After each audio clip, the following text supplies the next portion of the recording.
Hello everyone. तो आज हम देखेंगे फॉरेन पोर्टफोलियो इन्वेस्टमेंट जो कि करेंटली न्यूज़ में है। चलिए देखते हैं क्या है। अगर आपने एक्सटर्नल इकोनॉमी इंटरनेशनल इकोनॉमी पढ़ा होगा इकोनॉमिक्स में, तो आपने पढ़ा होगा कि बीओपी दो प्रकार की होती है। एक करंट अकाउंट होता है और एक कैपिटल अकाउंट होता है। कैपिटल अकाउंट क्या होता है, इससे एसेट बनती है कैपिटल अकाउंट। ओके, याद रखिएगा। कैपिटल अकाउंट ये है और इसमें आपने पढ़ा होगा इन्वेस्टमेंट।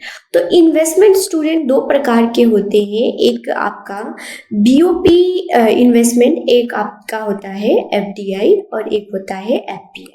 ये आपने रखना है। एफडीआई मीन्स होता है फॉरेन डायरेक्ट इन्वेस्टमेंट, पीआई होता है फॉरेन पोर्टफोलियो इन्वेस्टमेंट।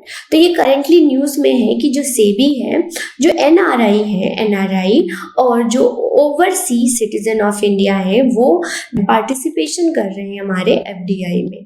तो ये अच्छी बात है। अब ये होता क्या है जिसके बारे में आज डिस्कस करेंगे। तो देखिए, जैसे कि मैंने आपको बताया कि ये बीओपी का पार्ट है और इन्वेस्टमेंट का। तो यहाँ पे अगर फॉरेन डायरेक्ट इन्वेस्टमेंट देखेंगे और फॉरेन पोर्टफोलियो इन्वेस्टमेंट देखेंगे तो दोनों फॉरेन वर्ड है, ऐसा ही है। तो फॉरेन मतलब क्या होता है,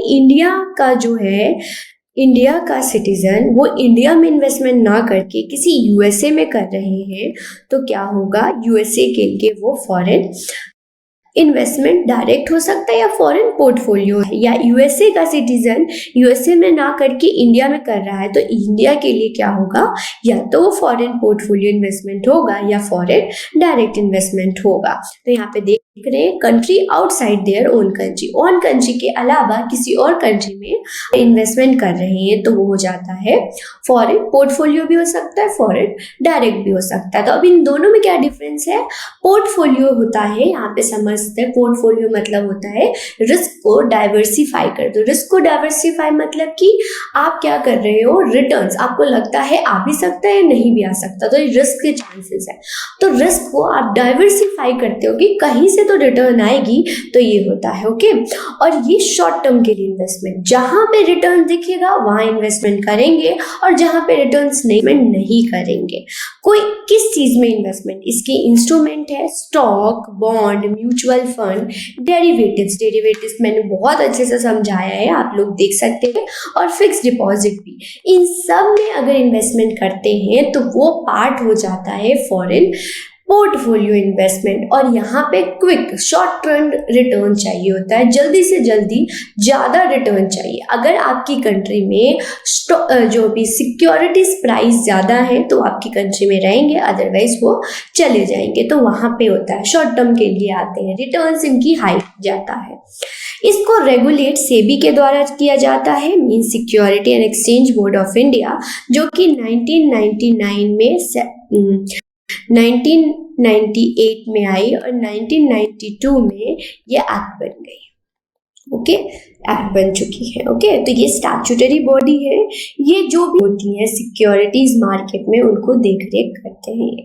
ओके, और ये दो प्रकार की एफडीआई एफपीआई जो होता है स्टूडेंट, दो प्रकार के, वो फॉरेन इंस्टीट्यूशनल इन्वेस्टमेंट भी हो सकता है और क्वालिफाइड फॉरेन इन्वेस्टमेंट भी हो सकता है। डिफरेंस होता है कि इसमें इनके लिए बहुत ज्यादा रूल्स रेगुलेशंस होता है, इसके लिए रेगुलेशंस होते हैं। ओके, तो ये होते हैं। आगे चलते हैं। एडवांटेज क्या होता है एफडीआई का। तो एडवांटेज ये होता है, इसमें फ्रीडम होता है डाइवर्सिफाई करने, अपने जो रिस्क है वो क्या कर दो, डाइवर्सिफाई को। आपको जहां पे रिटर्न ज्यादा लगती है, जिस कंट्री में आपको लगता है कि शेयर की या सिक्योरिटीज की प्राइस ज्यादा है, रिटर्न ज्यादा है, वहां से आप क्या करें, जहां कम है वहां से निकालें और वहां डालें और हाई रिटर्न्स कमा लें। और वहां पे डाला जाता है जिस कंट्री की परचेजिंग करेंसी की परचेजिंग पावर ज्यादा है, करेंसी स्ट्रांग होती है, उनको प्रॉफिट ज्यादा चाहिए होता है, वहां पे वो invest heavily in foreign country that has much stronger currency, जहाँ पे परचेजिंग पावर, जहाँ पे चीजों ज्यादा आती है, कम पैसे से ज्यादा चीजें आती है, परचेजिंग पावर देखा जाता है, तो उसमें ये इन्वेस्ट जाता है। वही फॉरेन डायरेक्ट इन्वेस्टमेंट होता है, ये होता है लॉन्ग टर्म के लिए।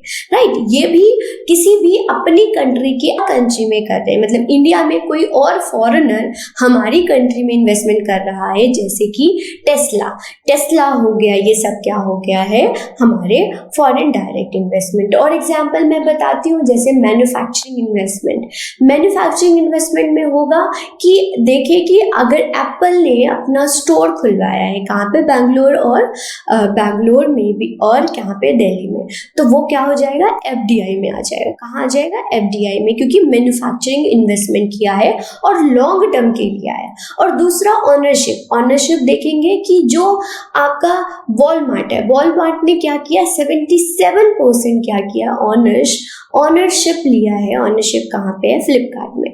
तो कोई ऑनर, मतलब मान लो कि कोई बाहर की जो कंपनी है वो हमारी कंट्री की कंपनी में आप बोलती है कि इतना ऑनरशिप, बेसिकली 10% से ज़्यादा ऑनरशिप होता है, 10% से ज़्यादा ऑनरशिप होता है तो वो होता है एफडीआई। अगर 10% से कम ऑनरशिप होती है तो वो एफपीआई होता है। ये भी याद रखिएगा।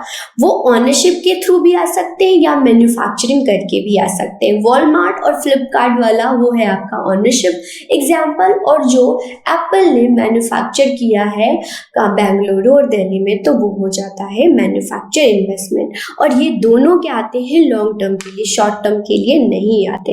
ओके, प्रोजेक्ट्स बनाते हैं, इन्वेस्टमेंट करते हैं, जैसे फिलहाल ही टेस्ला जो है करेंगे हमारी कंट्री में, ये होता है। यहाँ पे स्टेबल और लॉन्ग लास्टिंग क्या होती है, इकोनॉमिक और रिटर्न्स देखा जाता है। ये फ्लक्चुएट नहीं होगा कि आज रिटर्न है तो हम रहेंगे, कल रिटर्न होंगे, नहीं, ये लॉन्ग लास्टिंग के। डिफरेंस देख लेते हैं इसमें क्या होता है। तो इसमें डिफरेंस जो होता है स्टूडेंट, जो एफडीआई होता है वो लॉन्ग प्रोजेक्ट के लिए आता है, वो इन्वेस्टर, कंपनी और गवर्नमेंट फ्रॉम अनदर कंट्री, मतलब वो इन्वेस्टर भी हो सकता है, कंपनी भी हो सकती है, और गवर्नमेंट, जैसे कि जापान देखते होंगे कि हमारी कंट्री में रेलवे बनाते हैं, तो वो हो सकते हैं FDI. Okay, foreign portfolio investment क्या होता है, अगर स्टॉक और बॉन्ड्स में, और इसमें क्विक क्या चाहिए, रिजल्ट चाहिए, और यहाँ नहीं दिया जाता है। लेकिन एफडीआई में ऑनरशिप होता है, कोई भी ट्रांसफर ना होती है, ना टेक्नोलॉजी, ना ही नो हाउ, कोई भी ट्रांसफर नहीं होती है अपनी ऑनरशिप।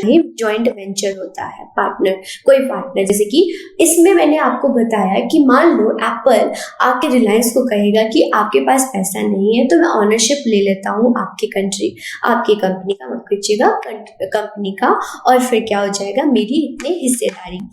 यहाँ क्या होता है, एफडीआई क्या होती है, लार्ज और लॉन्गर क्या होती हैं, यहाँ एफडीआई में लॉन्गर नहीं होता है, राइट। ये है पोर्टफोलियो इन्वेस्टमेंट जो होती है शॉर्टर टाइम के लिए होती है और एकदम से क्विक रिजल्ट चाहिए होता है, लॉन्ग टाइम के लिए आते हैं। तो ये है एफडीआई में क्या होगा, वेंचर कैपिटल भी हो सकती है, यहाँ पे इन्वेस्टमेंट जो होता है बहुत लार्ज, जो कि हमने देखा। ऐसे और भी आप करंट अफेयर या फिर कोई भी एग्जाम की आप तैयारी कर रहे हैं, जैसे पीसीएस हरियाणा, राजस्थान, उत्तराखंड, ये सारे आपको कोर्सेज गोइला क्लासेस पे मिल जाएगा, लेकिन कोई भी सेक्शन में पूछ सकते हैं। आज के लिए इतना ही, लेकिन हम फिर मिलेंगे नए कंसेप्ट और इकोनॉमी को बिल्कुल सिंपल वे से पढ़ेंगे। आप लोग सारे करंट अफेयर पढ़ा कीजिए, बहुत इंपॉर्टेंट हो जाता है अगर आप कॉम्पिटिटिव एग्जाम की तैयारी कर रहे हैं। Thank you.